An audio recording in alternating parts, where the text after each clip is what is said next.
Hey, Jim. I have Jim Kerstein here from Axion International. And we're just going to ask James a couple of questions concerning a recent press release that the company put out, namely a $1 million contract with the U.S. Army. So, James, I just wanted to ask you, how does that specific contract differ from some of the others, both as far as strategy is concerned for the business and also for the implementation of the technology itself?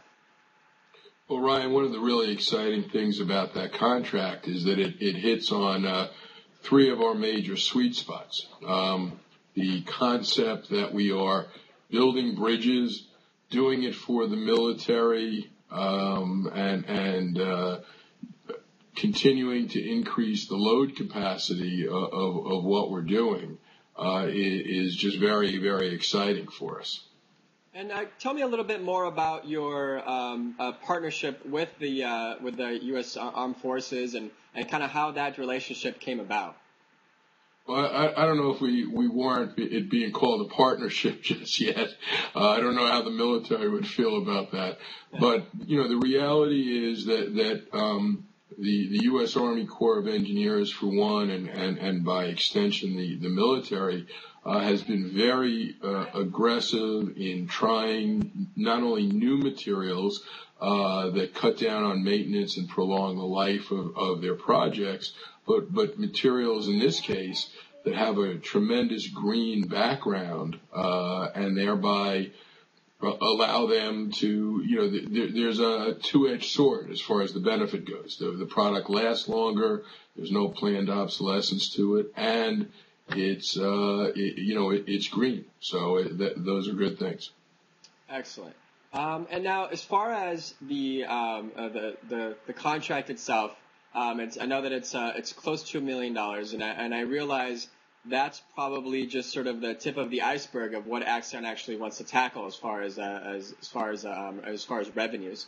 But tell me a little bit about kind of how this contract sort of fits into your overall strategy as far as bringing the product out to market.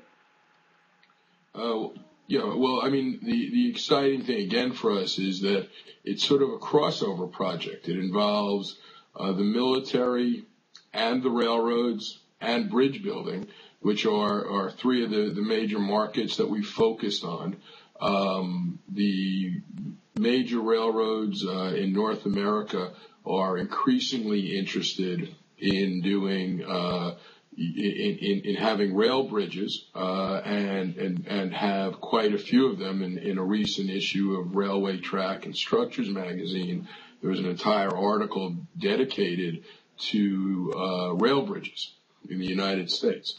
So that's a very positive thing. Again, our relationship, hopefully with the military continues to grow and develop, and they use us for bridges. We just earlier this year completed a couple of bridges at Fort Bragg that were used for tank traffic, which at that time was the heaviest load at 73 tons that had really ever gone across a composite bridge.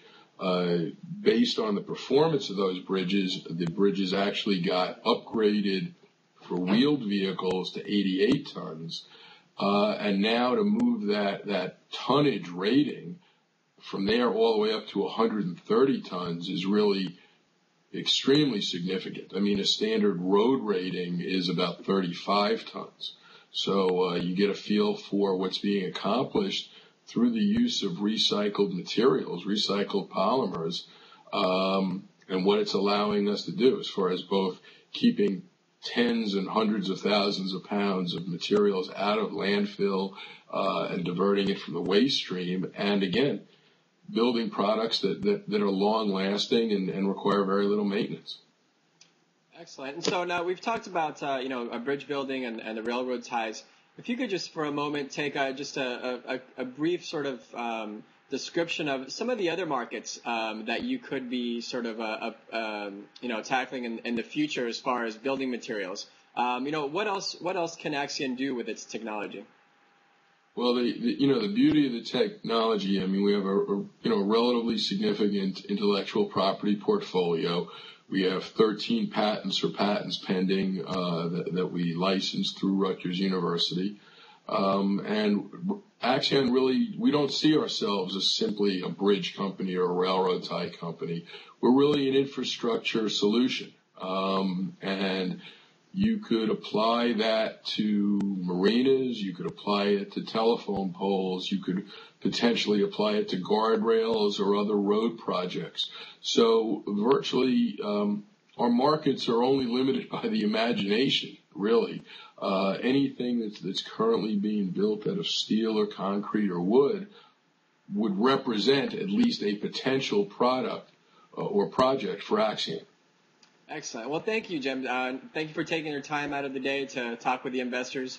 Really appreciate that, and hope to make this an ongoing series. And as we go along, we'll have you talk about some of the major milestones the company is accomplishing. I appreciate it. Thanks for taking the time with me, Ed. Okay. Bye bye.